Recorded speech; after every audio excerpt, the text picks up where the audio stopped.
বন্ধুরা, good morning. সবাই কেমন আছো? আশা করি যে যেখান থেকে আমার ভিডিওটা দেখছো সবাই ভালো আছো। আমিও তোমাদের ভালোবাসায় ভালো আছি। সকাল সকাল দেখো কোমর বেঁধে কাজে লেগে পড়েছি।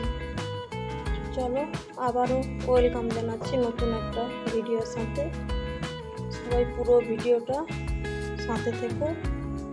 একদিকে দেখো দুধ গরম করতে বসিয়েছি আর একদিকে আলু ভাজছি। ছেলে স্কুলে যাবে, মেয়ে টিউশনে যাবে। ওই দেখো রেডি হয়ে বেরিয়ে যাচ্ছে। চলো সারাদিন কি করি না করি পুরোটাই তোমাদের সাথে শেয়ার করব। পুরো ভিডিওটা দেখতে থাকো কন্টিনিউ। আর ওইদিকে একেবারে দরজার সামনে গাড়িটা রাখা ছিল, গাড়িটা সরিয়ে দিচ্ছি। আর ওই যে টোটোতে চার্জ দেওয়া আছে, একটার পর একটা যা যা কাজ সবগুলো তো সারতে হবে, তাই না? তাই একটু যদি দেরি করে উঠি না, কাজগুলো সারতে অনেকটাই দেরি হয়ে যায়। আর সকাল সকাল উঠলে ঠিক টাইমের মধ্যে সব কিছু মেনটেন করে কাজটা করতে পারি। রাত্রিবেলা ওতে চার্জ দেওয়া ছিল, ওটাকেই খুলে নিচ্ছি। সকাল টাইমটা না খুবই ব্যস্ত থাকি, সেভাবে কি বলবো। আর 11টা পর্যন্ত টানা কাজ, তারপরে খানিকক্ষণ একটু বিরতি, তারপর সেই খাওয়া দাওয়া সেই সব। ওই দিকের কাজকর্ম সেরে তারপর লেগে পড়েছে আজকে বিছানার চাদরগুলো কাচতে দিয়েছিলাম, সেগুলোই কেচে ধুয়ে মেলে আসবো। চলো ভিডিওটা কন্টিনিউ দেখতে থাকো, কেউ কিন্তু স্কিপ করবে না। ভালোবেসে পুরো ভিডিওটা জুড়ে থেকো। আর কোথাও যদি কোনো অংশে একটু ভালো লেগে থাকে একটা ছোট্ট করে কমেন্ট করে দিও। আর খুব বেশি ভালো লাগলে বন্ধুদের সাথে শেয়ার করে দিও। কাজটা কমপ্লিট করে ছাদে চলে এসেছি, ওগুলো মেলে দেবো। মেলে তারপর তোমাদের সাথে কথা বলছি।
ওই দিকের একটা কাজ শেষ করতে না করতে দেখো আর একটা কাজ আবার শুরু। এদিকে জল ছেড়ে দিয়েছে, টাইম কলের জল, টাইমের মধ্যে তো বন্ধ করে দেবে, তাই জলগুলো ভরে নিচ্ছি।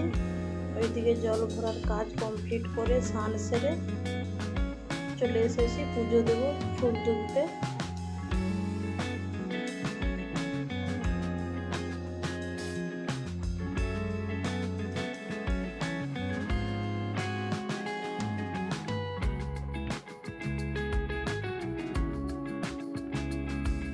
তারপর পুজো দিয়ে চলে এসেছি দেখো লাউ বাগানে লাউ শাক হয়েছে বাড়ির সামনে।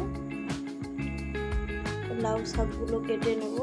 আর আজকের মেনুতে কি কি রান্না হবে লাউ শাকটা কেটে নিয়ে তারপর তোমাদের সাথে কথা বলছি।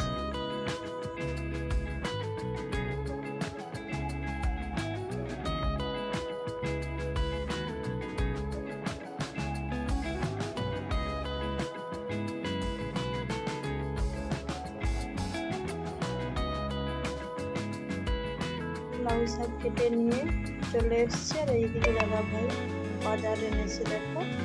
আজকে সেভাবে কিছু বাজার আনেনি, তেল এনেছে, চিনি এনেছে আর ডিম এনেছে। আজকে ডিমের ক্যারি বানাবো।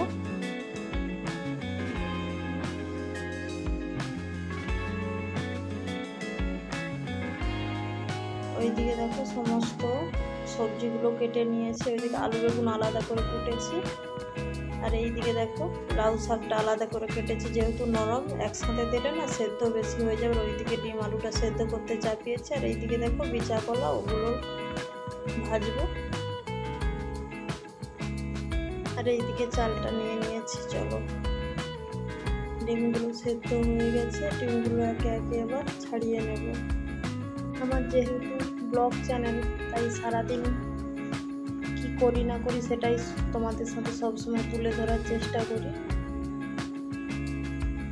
ওইদিকে রান্না করতে চাপিয়ে দিয়েছে। আর আজকে দিদিভাই রান্না করতে চাপিয়েছিল দেখো। এই যে ওইদিকে লাউ শাক হয়েছে, এই যে বিচা কলার ভাজা হয়েছে, চাটনি হয়েছে, ওই ডিমের ঝোল হয়েছে।